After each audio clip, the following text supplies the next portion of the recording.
What's up, guys? Welcome to the channel. In this video, I'm going to be going over just something that I've been noticing on some of my videos. A lot of people have been asking what app should I go on if it's saturated on the app that you're talking about. So in some of my videos, I talk about Spark. That's what I do right now.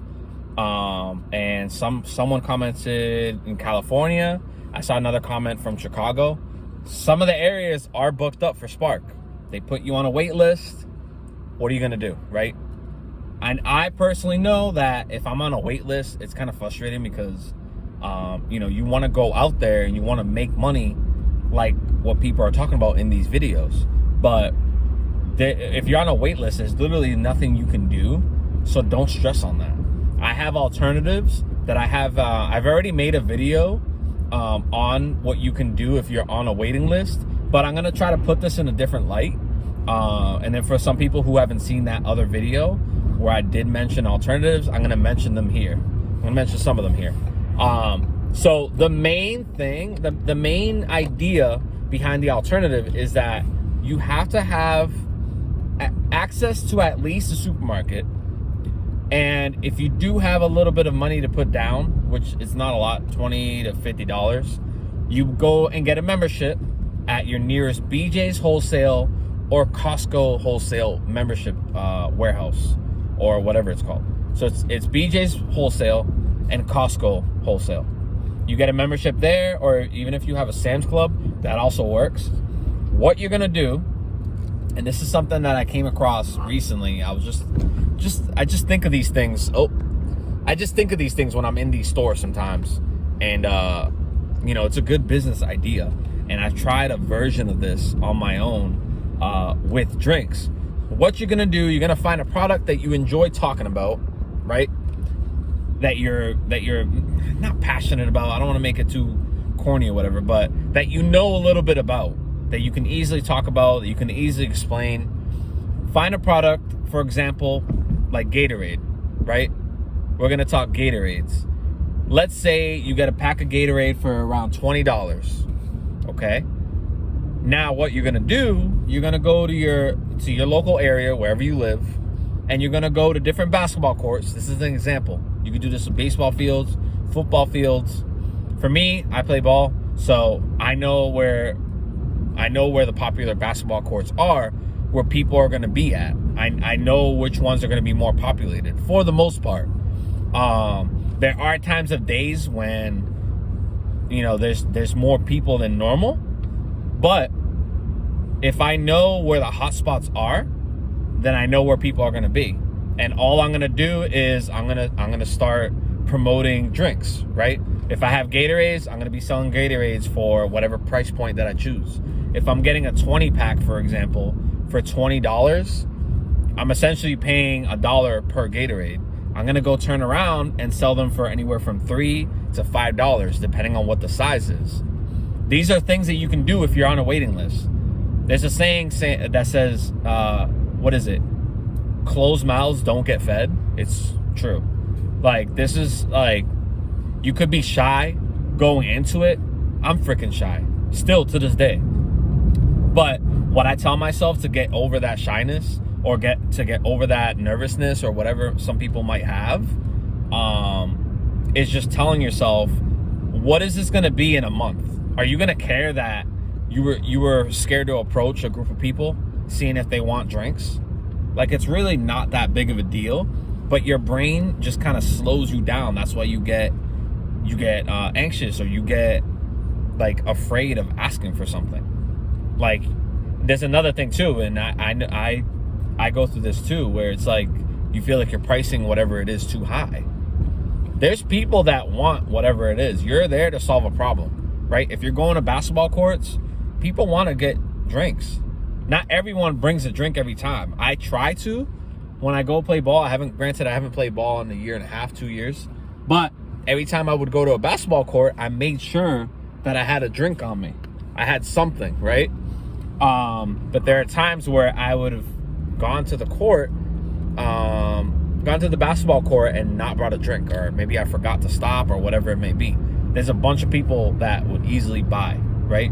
And then if you want to take this a little step further, check in your local area to see if you need like some sort of permit, whatever. Get that out of the way. You also can go on a free website / app called Canva. CANVA, Canva. That's gonna help you make up your flyer or your menu, whatever you're offering. You can spend the 5-10 minutes making that flyer. So let's say you want to do Gatorades. You're gonna have flyers. Maybe you want to laminate one, or you want to make multiples, or pass them out. Whatever you want to do, but hand them out to people. Maybe set up an email and you know, set something up. So maybe like you go to that basketball court every day at a certain time, because you know people are going to be there every time. You never know what can happen with these connections. You might get booked for a league, right? Maybe you're part of a basketball league. Now you sell drinks to these basketball leagues. You never know where this can go. And it doesn't just have to be basketball. It could be construction sites. You can go to different construction sites in whatever area you live in and then go about it that way. There's a lot of different ways where you can go about this. The construction sites one. There's food trucks that do this exact same thing, and they sell food on lunchtime to the workers that are in that area, right? There's some construction workers that are on some job sites for months at a time. So these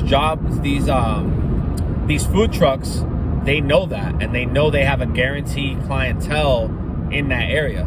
So they've made it a thing where they go there periodically, every day, and promote stuff. That's a food truck. Maybe you don't have money for a food truck, right?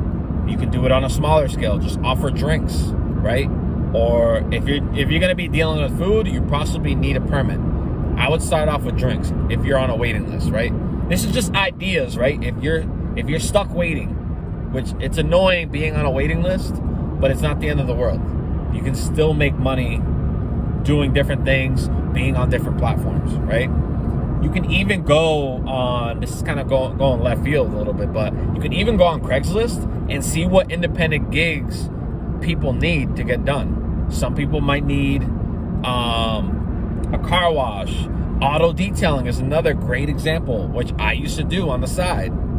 I messed myself over because I was undercharging, and some cars took me an hour and a half, 2 hours, depending on how clean or dirty they were. And I was charging $40 to start off. Don't be like me and don't charge $40. If you're doing auto detailing, there's a couple of things you need first. One, set up your price point. How long does it take you to detail your own car? Right? If it takes you an hour and a half, okay. Charge a little less than what the professional places charge, but give yourself value. Don't be like me when I didn't know anything about auto detailing. I'm like, I never knew what they cost at the time. And this is when I was working at the restaurants back in 2014, 2015. And I was doing auto detailing for my coworkers. I offered. I said, hey, if you want your car detailed, pretty good, here are some pictures. And I did some for some friends. I did my own. I had a bunch of pictures and stuff so that I can further promote it. Auto detailing is another gig that you can do, which can eventually turn into something bigger, but it's something that can help you get money if you're on these waiting lists.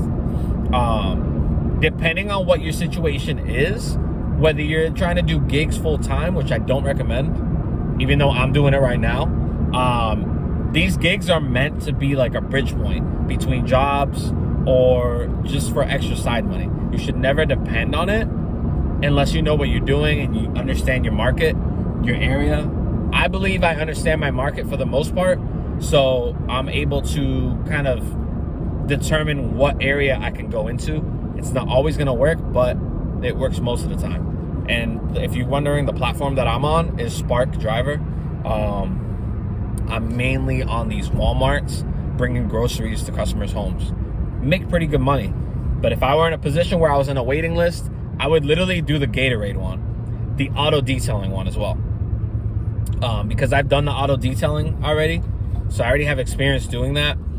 The auto detailing, there's certain things that you need For starters, you need gloves, you need cleaning equipment. I honestly just started with cleaning wipes, which were like $3 to $5. And then eventually I got gloves because the dirtiness will go under your nails. You don't want that. And if gloves aren't your thing, then go ahead, do it with your bare hands. But I would suggest gloves because it does get a little dirty. And that's mainly what you need. You can eventually kind of branch out, buy the brushes, buy the things that you need to detail the car. But you can literally just start with a cloth and wet wipes. That's literally how I started. And it took a little longer because I didn't have the actual equipment. You know, I eventually got my brushes. I got everything I needed to be able to detail a vehicle. I was literally taking the vehicle and bringing it to the local vacuum place or the local car wash, right? And I would detail the interior. I wouldn't do any exterior detailing because I don't know too much about paint. So I don't want to detail the outside with limited knowledge on external paint and all that stuff, right? So start off small and learn more about what you're doing, and then kind of expand, buy the products that you need, do all that. But if you're on a wait list for any of these apps, it's not the end of the world. There's a bunch of alternatives out there. You just have to know what to look for. So hopefully that was helpful for you guys. I'm gonna wrap the video up right here.